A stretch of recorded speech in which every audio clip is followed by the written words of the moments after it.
Добър ден!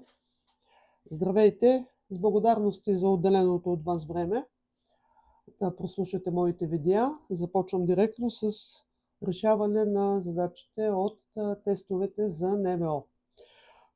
Може би се повтарям, няма да решавам хаотично. За мен задачите са отделни видове. Започвам с задачите от вида числени изрази. Пресмятане стойността на числени изрази. Така, откъде ще решавам задачи? За да държа нивото, което е за изпита, ще решавам само задачите от даване на изпит НВО 7 клас от 2025 година назад в времето. Защо? Защото така ще държа ниво, което вероятно се изисква, невероятно се изисква от учениците, след като това са точно такъв модел задачи даване на изпита. Започвам от теста 2025 година. Така, поглеждам задача от числени изрази. Първа задача, втора вече е числена стойност. За числената стойност задачите за числена стойност ще отделя отделно видео. Така, числена стойност. Първа задача е от теста 2025 година. Какво имаме тук? Имаме, пресветлете стойността на израза, 2025 минус 225 по, в скоби, минус 1/5. Естествено, винаги такъв е подхода. Се гледа дали има някаква хитрост, дали мога нещо да направя, така че да си улесня сметките. Не виждам нещо, което може тук, в този изключително елементарен числен израз, да направя. Това, което дори няма и да ви затрудни, това е скоба, слага се скобата, защото има минус, числото 1/5, дробта е отрицателна.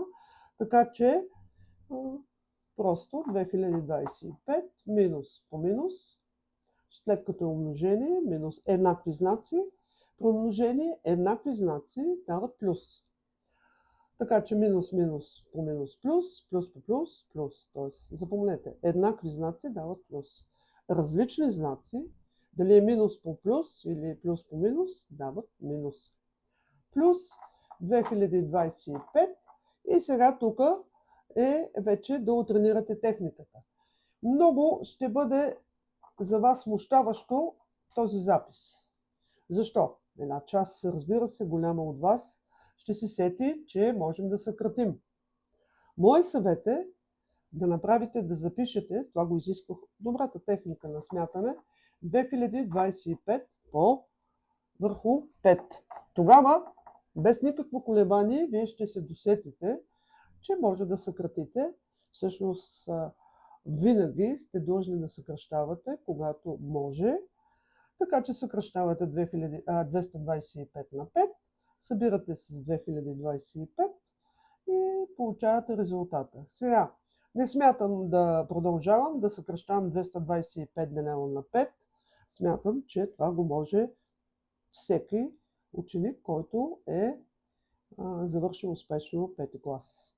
Така, с това задачата от 2025, първа задача за числена стойност е изчерпана. Тя е с изключително малък брой точки, така че малък, но все пак има някакви точки. Минавам на теста, даван 2024 година. Секунда, защото аз ги отварям, те са ми свалени. Свалени са от сайта на МОН. Препоръчвам и на вас. Влизате в сайта на МОН, търсите тестове НВО давани през годините и ще ги видите. Така.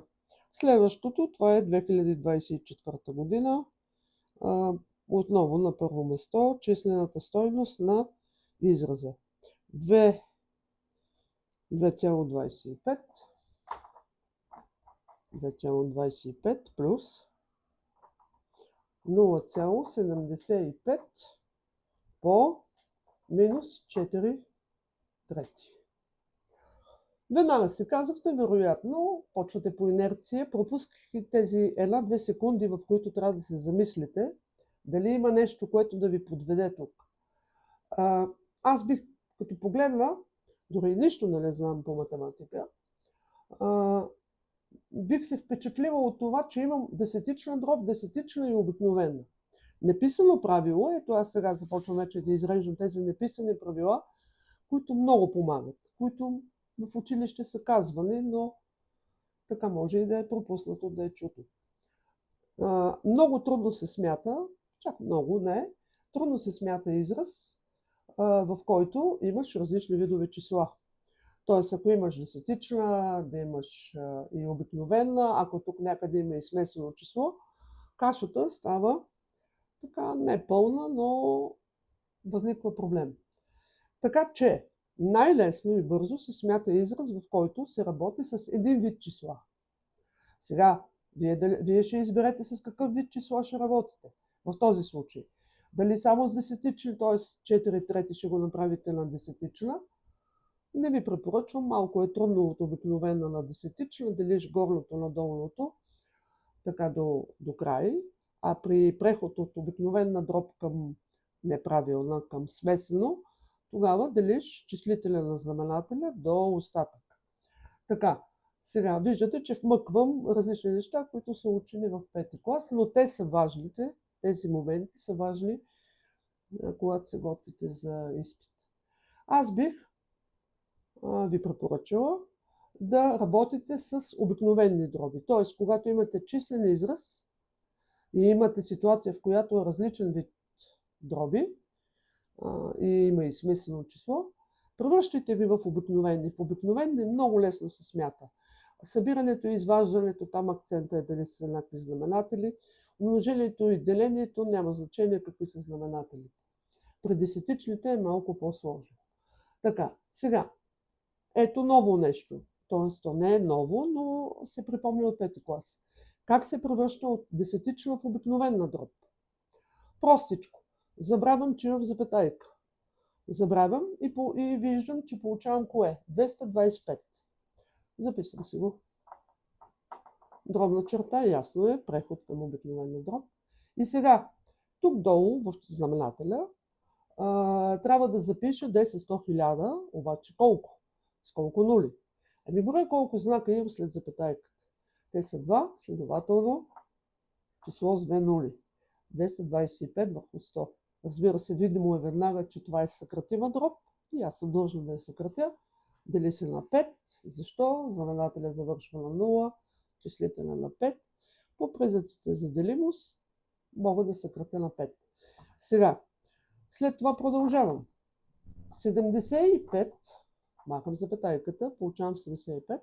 В знаменателя ще запиша 100, защото имам две позиции след запетайката. Така, по минус 4 трети. Сега вече става чудесно за смятане. Защо? Ами сега тук ще съкратим на 5, да кажем 20, на 5 е колко? 45, може още на 5, тук на 5 също числител знаменател и след това разкривам скобите. Това число, в случая какъв знак ще бъде, плюс по минус, различни знаци, следователно минус. Тази дроб съкратена вече, тук на 5, колкото се получава, тук на 5, 20, ако може още. Така, минус това число. Т.е. това число, което се е получило, тази дроб, която се е получила, съкръщавайки 225 върху 100, минус, плюс по минус, така. Тази дроб, която се е получила след съкръщаването, по 4 трети. Изключително елементарно. След което вече няма да продължа. Прекалено лесно е. Имам числител по числител, знаменател по знаменател. Получавам една дроб, след което изваждам двете дроби. Така, продължавам нататък. Да погледнем, да видим има ли друга задача, в която да смятам числен израз. Така, не виждам, след като има, това е коя? 7-ма задача от този тест. стойността на израза. Така. Извинявайте, че не довършвам задачите, но смятам, че е прекалено лесно вече накрая да смятам една пета плюс 2 осми, т.е. 2 осми е съкратима дроб плюс 2 седми. Нали, все пак, вие сте учили, ходили сте на училище от 5 до 7 клас. Т.е. от 1 до 7. Така, седма задача. Седма задача е числена стойност на израз. 1012 на втора степен минус 2000 по 1012 плюс 1000 на втора. Отново, редакторите на тестовете, тези, които правят тестовете, са си свършили много добре работата с гледна точка на психологическото въздействие върху вас. В този стресов момент на изпита, виждайки едни числа големи, 1012, 2000, 1000, си казвате, леле, това нещо, прескачам тази задача, не разбирам какво искат от мен. Така, първо ясно е, първата работа, казвате си, нали така си бяхме оговорили, казвате си това каква задача е. Това е задача за числен израз, за пресмятане. От вас се иска да пресметнете. Второ, казвате си, я да погледна, както в предишните две, има ли някаква хитрост, някаква уловка, нещо, което да ме наведе в посока някаква. Това са първите 2-3 секунди от сблъсъка с въпросната задача. Това нещо, което го виждате, този тричлен, 1, 2, 3 елемента, много прилича на формулата А плюс Б на втора, А на втора плюс, айде да сложим минус, 2 пъти АБ плюс Б на втора. Много прилича. След като много прилича, дайте да видим дали не е точно това. Имам първи елемент 1012 на втора, т.е. това е 1012. Имам втори елемент, който е, кой е той? 1000. Това е 1000. Изпълнено ли е условието? Да, 1012 на втора, А на втора. 1000 на втора, Б на втора. Остава да видя това 2АБ, дали някак си ми пасва на това, което са ми дали. Да, пасва, защото 2000 е 2 по 1000. Което означава, че това, което първо ще ви смути, заради големите числа, разбира се, тук може да има 1 милион плюс 2 милиона по 10 012 плюс 10 012 на втора. Това е само за да ви въздейства така смущаващо. Не се подавате. Значи този израз ми е всъщност 1012 плюс 1000 на втора степен, което е вече ясно. Всъщност минус, извинявайте, защото тук е минус. Така, ето, готово. Можете да сметнете 1012 минус 1000 прави 12, 12 на втора прави 144. Готово. Какво се изискваше от вас? Първо, да не се впечатлявате от големите цифри. Това е част от играта. Т.е. пробва се вашата устойчивост, а не да се паникьосвате. И второ, поглеждате 1-2-3 секунди и казвате нещо ми напомня. На какво ми напомня? В случая на това, на формулка. И оттам нататък нещата се разплитат. В тази връзка, нека да уточня. Първо имаме числена стойност да смятаме. 5 по 1 втора минус 3 осми. Това е единият вид задача. Вторият вид задача е числена стойност, която се подчинява на формула. На коя формула? На формулите за съкратено умножение. Единият пример от тези задачи за числена стойност, които се подчиняват на формулата А плюс минус Б на втора, е този. Сега не съм срещнала такава за момента задача. Ще ви дам другия вариант, на който може да се падне. Така, в който се прилага формулата за съкратено умножение. 52 по, колко да го сложим, по 48. Пресметнете. Може да ви кажат рационално. Рационално означава хитро. Така, умножение на две по-големички числа, които в случая е малко трудничко, нали? Чак по-трудничко не. Тук се използва в следната формула. А минус Б по следна формула за съкратено умножение. А минус Б по А плюс Б. Въпросът е сега кое ми е А, кое ми е Б. Ами, гледам. Така, значи средно аритметично на 52, 48, средно аритметично е, събирате двете числа и делите на бройката, е 50. Което означава, че 52 е 50 плюс 2, а 48 е 50 минус 2. От тук нататъка, тук само трябва да запомните, че може да се получи ситуация. Две големи числа да умножите. Намирате средно аритметично и адаптирате към тази формулка. Получава се 50 по 50, 25, 2500 минус 4.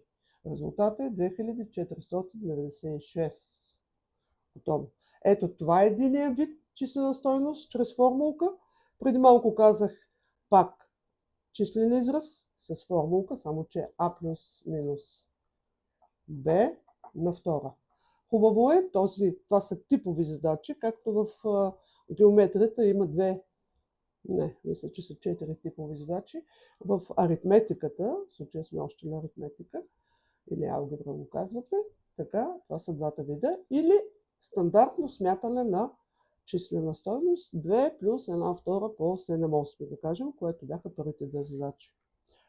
Така, за сега свършвам. Жалко, много ми е кратко времето, но нямам възможност по-дълго да са.